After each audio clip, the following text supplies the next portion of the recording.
দর্শক, আপনারা কি কখনো ভেবেছেন যে যে আমেরিকা এতদিন ধরে মানবাধিকার আর শান্তির লেকচার দিয়ে এসেছে, সেই দেশের প্রেসিডেন্ট একটা দেশের রাষ্ট্রনেতার জানাজায় বোমা মেরে সব অতিথিকে উড়িয়ে দেওয়ার প্রকাশ্য হুমকি কিভাবে দিতে পারে?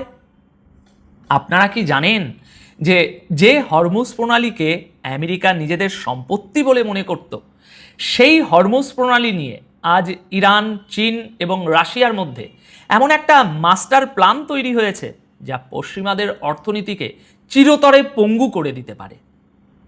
আজ আমি আপনাদের সামনে মধ্যপ্রাচ্যের রাজনীতির এমন কিছু গরম, এমন কিছু লেটেস্ট খবর নিয়ে এসেছি যা শুনলে আপনারা বুঝতে পারবেন যে কেন ডোনাল্ড ট্রাম্পের মতো একজন প্রেসিডেন্ট আজ সকালে একটা কথা বলেন তো বিকেলে আর একটা কথা বলেন। আর ভিডিওর একদম শেষে আমি আপনাদের জানাবো ট্রাম্প কেন হঠাৎ করে, ভালো করে শুনবেন, বেঞ্জামিন নেতানিয়াহুকে বস কে সেটা সে ভালো করেই জানে এই বলে চরম অপমান করেছেন, এবং এর পেছনের সেই গোপন খেলাটা কি যা ইসরায়েলকে মধ্যপ্রাচ্যে একেবারে একা করে দিয়েছে। সুতরাং এই পুরো স্টোরিটি শোনা ও বোঝার জন্য আপনাদের আজকের এই পুরো আলোচনাটা একটু মনোযোগ দিয়ে লজিক্যালি শুনতে হবে। সুতরাং গুছিয়ে বসুন। দেখুন, আপনারা যারা নিয়মিত মধ্যপ্রাচ্যের পলিটিক্স খুব গভীরভাবে এখন ফলো করছেন তারা জানেন যে গতকাল 4 জুলাই থেকে ইরানে তাদের শহীদ সুপ্রিম লিডার আয়াতুল্লাহ আলী খামেনির জানাজার আনুষ্ঠানিকতা শুরু হয়েছে। ভাই, লাখ লাখ মানুষের ঢল নেমেছে তেহরানের গ্র্যান্ড মুসল্লায়। আর ঠিক এই সময়েই আমেরিকার প্রেসিডেন্ট ডোনাল্ড ট্রাম্প এমন কিছু প্রলাপ বকছেন যা শুনলে যে কোনো সুস্থ মস্তিষ্কের মানুষ শিউরে উঠবে। লজিক্যালি চিন্তা করুন দর্শক, আজ 5 জুলাই 2026 খবর অনুযায়ী ডোনাল্ড ট্রাম্প বলেছেন, আমি খামেনির জানাজা দেখছি, আমরা চাইলে সেখানে উপস্থিত প্রত্যেকটা মানুষকে, বিশেষ করে ইরানি অফিসিয়ালদের খতম করে দিতে পারি।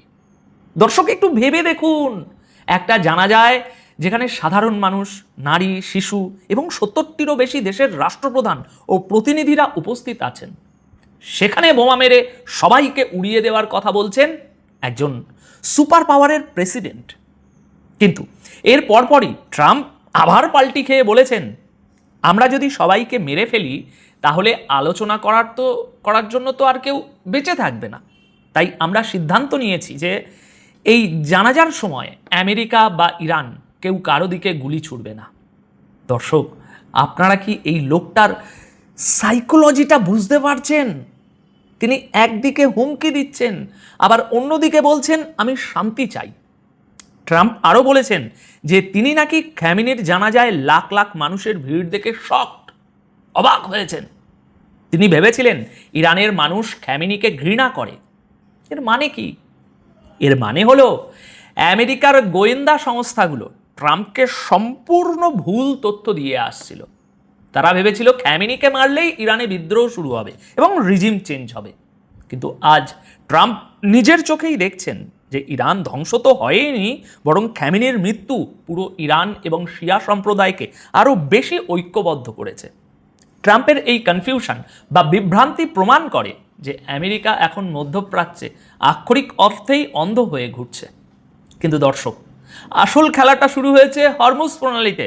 আমি বারবার বলেছি, হরমুজ প্রণালী হলো গ্লোবাল জিওপলিটিক্সের আসল চোখ পয়েন্ট। আজ 5 জুলাইয়ের একটা খবর পশ্চিমা বিশ্বের রাতের ঘুম হারাম করে দিয়েছে। বেইজিংয়ে ইরানের রাষ্ট্রদূত আব্দুল রেজা রহমানি ফজলি ওয়ার্ল্ড পিস ফোরামে ঘোষণা দিয়েছেন যে হরমুজ প্রণালী এখন ইরানের জাতীয় নিরাপত্তার অংশ এবং ইরান এখন থেকে হরমুজ প্রণালী দিয়ে যাওয়া জাহাজগুলোর উপর সার্ভিস চার্জ বা ট্যাক্স বসাবে। কিন্তু চমকটা এখানেই শেষ নয়। ফজলি পরিষ্কার বলে দিয়েছেন, চীন আমাদের বন্ধু রাষ্ট্র, তাই চীনের জন্য স্পেশাল ডিসকাউন্ট বা বিশেষ ছাড় থাকবে। রাশিয়া এবং অন্যান্য বন্ধু রাষ্ট্রগুলোকেও স্পেশাল ট্রিটমেন্ট দেওয়া হবে। আর যারা বন্ধু নয় তাদের জন্য হরমুজ প্রণালী আক্ষরিক অর্থেই একটা নরক হয়ে দাঁড়াবে। তাদের চরম মূল্য চোকাতে হবে। দর্শক, আপনারা কি বুঝতে পারছেন এটা কত বড় একটা মাস্টার স্ট্রোক? ইরান হরমুজ প্রণালীকে শুধু একটা জলপথ হিসাবে রাখছে না, তারা এটাকে এখন একটা জিওপলিটিক্যাল অস্ত্র বানিয়ে ফেলেছে। তারা পশ্চিমা বিরোধী বিশ্বের দেশগুলোকে, বিশেষ করে আপনার চীন এবং রাশিয়াকে এই বার্তা দিচ্ছে যে তোমরা আমাদের সাথে থাকো, আমরা তোমাদের সস্তায় তেল দেব এবং তোমাদের সবচেয়ে গুরুত্বপূর্ণ তোমাদের যে সাপ্লাই চেন সেটা সুরক্ষিত রাখবো। আর যারা আমেরিকার সাথে থাকবে তাদের অর্থনীতি আমরা ধ্বংস করে দেব। আর আমেরিকার অবস্থা দেখুন, আমেরিকা বলেছিল হরমুজে কোনো ট্যাক্স বসাতে দেওয়া হবে না।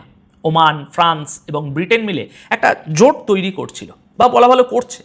ফ্রান্স তাদের মাইন অপসরণকারী জাহাজ পাঠিয়েছে। এর আগের প্রতিবেদনেই এই সমস্ত খবরের বিস্তারিত আমি আপনাদের জানিয়েছি, পারলে দেখে আসবেন। কিন্তু তাতে কি ইরানের কিছু যায় আসে? একেবারেই না।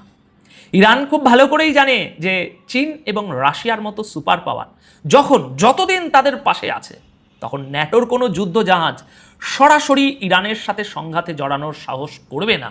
আর এর প্রমাণ আমরা পেয়েছি খোদ রাশিয়ার থেকে। রাশিয়ার সিকিউরিটি কাউন্সিলের ডেপুটি চেয়ারম্যান দিমিত্রি মেদভেদেভ গতকাল তেহরানে এসে পরিষ্কার বলে গেছেন যে হরমুজ প্রণালী ইরানকে এক অসীম ক্ষমতা দিয়েছে এবং রাশিয়া যে কোনো পরিস্থিতিতে ইরানের সাথে তাদের কৌশলগত সম্পর্ক বা স্ট্র্যাটেজিক পার্টনারশিপ বজায় রাখবে। অর্থাৎ রাশিয়া এবং চীন প্রকাশ্যে ইরানের এই হরমুজ প্রণালীর ব্ল্যাকমেলকে সমর্থন দিচ্ছে। এবার আসুন দেখি মধ্যপ্রাচ্যের আর এক গুরুত্বপূর্ণ দেশ মিশর কি বলেছে। আপনারা জানেন ইসরায়েল যখন গাজা এবং লেবাননে ধ্বংসযজ্ঞ চালাচ্ছে, তখন এর ফলে সুয়েজ খালের ট্রাফিক বা জাহাজ চলাচল মারাত্মকভাবে কমে গেছে।